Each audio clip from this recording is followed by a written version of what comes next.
अपर्णा यादव के पति प्रतीक यादव के असामयिक निधन के बाद पूरा सफाई परिवार और यूपी की जनता स्तब्ध है। अब चर्चा है कि ये निधन है या किसी का इसमें हाथ है। चर्चा है कि यादव परिवार एक कब होगा। चर्चा है प्रतीक यादव के जाने के बाद संपत्ति किसके नाम होगी। इन सभी चर्चाओं से ज्यादा लोग ये जानना चाहते हैं कि आखिरकार अमन सिंह बिष्ट है कौन, जो अब प्रतीक यादव का बिजनेस संभालेंगे, और कैसे प्रतीक यादव का इतना विश्वास बढ़ा कि माना जाता है कि अमन बिष्ट के नाम प्रतीक यादव की 17 कंपनियां हैं। और तो और अब ये क्यों कहा जाता है कि यही वजह प्रतीक यादव के डिप्रेशन का कारण भी बनी, जिसे खुद अखिलेश यादव ने मीडिया के आगे कहा। नमस्कार, मैं नाज़मीन खान, आप सभी का बहुत बहुत स्वागत है। कौन है अमन सिंह बिष्ट? आज प्रतीक यादव की अस्थियां पवित्र नगरी हरिद्वार में विसर्जित की जा रही हैं, जिसकी जिम्मेदारी शिवपाल यादव के बेटे अक्षय यादव, तेज प्रताप यादव और अमन सिंह बिष्ट संभाल रहे हैं। इस बीच में प्रतीक यादव के रियल एस्टेट साम्राज्य को लेकर चर्चा तेज है और अमन सिंह बिष्ट का चेहरा सुर्खियों में आ रहा है। दरअसल अमन सिंह बिष्ट सिर्फ प्रतीक यादव के सबसे करीबी दोस्त, जिम पार्टनर और बिजनेस के सबसे बड़े फ्रंटमैन ही नहीं, बल्कि साले भी हैं, यानी अपर्णा यादव के भाई। साल 2011 में जब प्रतीक और अपर्णा की शादी हुई थी, तो शादी के बाद से अमन और प्रतीक की दोस्ती भी शुरू हो गई थी, और ये दोस्ती इतनी गहरी हो गई थी कि प्रतीक की दर्जनों कंपनियों का चेहरा अमन सिंह बिष्ट ही थे। जब प्रतीक को रियल एस्टेट में करोड़ों का नुकसान हुआ, या जब मुलायम सिंह यादव और अपनी माताजी के जाने के बाद वो गहरे डिप्रेशन में गए, तब अमन साई की तरह उनके साथ खड़े रहे। अब जबकि प्रतीक की दोनों बेटियां छोटी हैं, ये माना जा रहा है कि अपर्णा यादव के ब्याह पर अमन सिंह बिष्ट ही इस पूरे बिजनेस एम्पायर को आगे संभालेंगे। रियल एस्टेट और फिटनेस के बिजनेस में दरार, कहते हैं ना, जो ऐसा दिखता है वैसा होता नहीं। जहां जोरों से ये कहा जा रहा है कि अपर्णा यादव का भाई अमन सिंह बिष्ट कारोबार को संभालेगा, लेकिन क्या कुछ वक्त पहले सब कुछ ठीक था? दरअसल प्रतीक यादव का मेन काम रियल एस्टेट और जिम का था। गोमती नगर स्थित उनका आयरन कॉर्फेट जिम लखनऊ में काफी मशहूर था।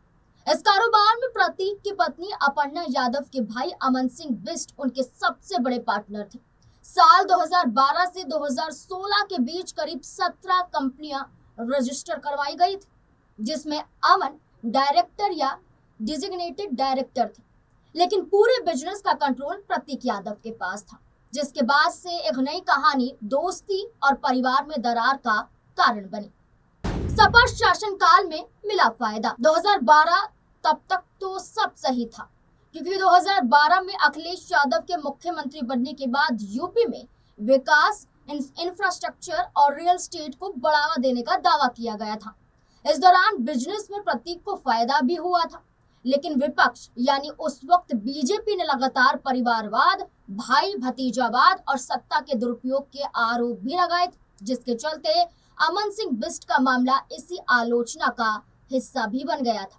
सपा शासनकाल में कई ऐसे मामले सामने आए जहां सत्ता से जुड़े लोगों या उनके रिश्तेदारों के कारोबार में अचानक वृद्धि देखी गई, लेकिन इसके बाद से आलोचना देखी गई और आलोचनाओं के तहत खेल कुछ और ही होने लगा। अमन से नाराजगी और ऑफिस खाली करने का ऑर्डर। बता दें कि जितनी भी कंपनियां प्रतीक यादव की चल रही थी, उसमें पिछले 1 साल से जब अलग अलग जगहों पर किए गए निवेश डूबने लगे, तो प्रतीक और अमन के बीच भी दूरियां बढ़ने लगी। घाटा इतना ज्यादा था कि प्रतीक अपनी साली से बहुत ज्यादा नाराज हो गए थे, और बात इतनी बढ़ गई थी कि उन्होंने अमन को अपने गोमती नगर वाले जिम के ऑफिस को खाली करने तक का भी ऑर्डर दे दिया था। यह तनाव ही नहीं था जिसने प्रतीक को डिप्रेशन की ओर धकेला, इसके अलावा भी कई बड़े कारण और नजर आए, लेकिन बिजनेस में हुए लॉस को सबसे बड़ा कारण माना गया, जिसको लेकर अखिलेश यादव ने खुद पोस्टमार्टम हाउस पहुंचकर संकेत दिए थे कि बिजनेस में हुए नुकसान ने प्रतीक को मानसिक रूप से काफी परेशान कर दिया था, लेकिन अखिलेश यादव द्वारा भी किसी का नाम नहीं लिया गया था। केस और धोखाधड़ी से भी बड़ा डिप्रेशन। सिर्फ बिजनेस में घाटा ही नहीं, बल्कि तनाव का कारण धोखाधड़ी से भी जोड़ा गया। प्रतीक यादव की मुश्किलें सिर्फ घर तक सीमित नहीं थी, बल्कि अन्य लोगों से जुड़े विवाद तक भी पहुंच गई थी। दरअसल प्रतीक ने पिछले साल जुलाई में कृष्णानंद पांडे नामक व्यक्ति के खिलाफ एफआईआर दर्ज करवाई थी। आरोप था कि कृष्णानंद ने करोड़ों के निवेश के बाद पैसे लौटाने के बजाय प्रतीक को फर्जी केस में फंसाने की धमकी दी और 5 करोड़ की रंगदारी मांगी। दूसरी तरफ उनके साले अमन सिंह बिष्ट पर भी एक दूसरे कारोबारी ने 14 करोड़ की धोखाधड़ी का मामला दर्ज कराया था।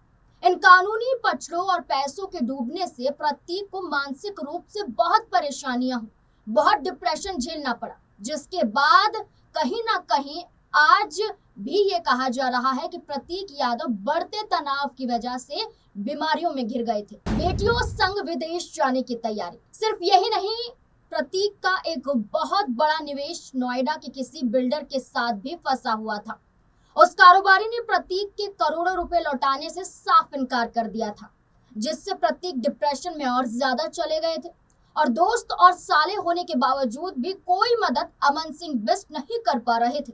इसलिए वे इस कदर परेशान थे कि अपनी दोनों बेटियों को लेकर इंग्लैंड शिफ्ट होने का मन बना चुके थे प्रतीक यादव।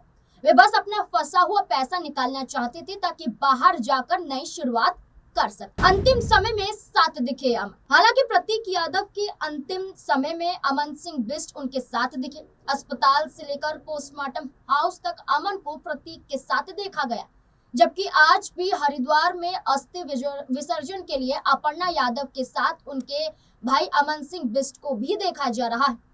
ये घटना परिवार के भीतर की निकटता को दर्शाती है, लेकिन साथ ही अमन पर लगे गंभीर आरोपों को फिर से सुर्खियों में ला देती है। गौरतलब है कि इतने आरोप लगने के बाद प्रतीक यादव के डिप्रेशन के बढ़ने का कारण बिजनेस लॉस होना, लेकिन इन सब के बीच में अमन सिंह बिष्ट से जो नाराजगी का कारण है, इसे सबसे बड़ा माना जा रहा है कि जहां बिजनेस में लॉस हुआ, जहां प्रतीक यादव पर धोखाधड़ी के केस भी दर्ज हुए, लेकिन इस बीच में ये कहा गया कि अमन सिंह बिष्ट से बढ़ती नाराजगी के बावजूद भी माहौल को संभाला नहीं गया, बल्कि प्रतीक यादव अपने आप को अकेला महसूस करने लगे। उन्हें ये महसूस होने लगा कि उनके साथ कोई भी नहीं और पैसे भी धीरे धीरे खत्म हो रहे हैं।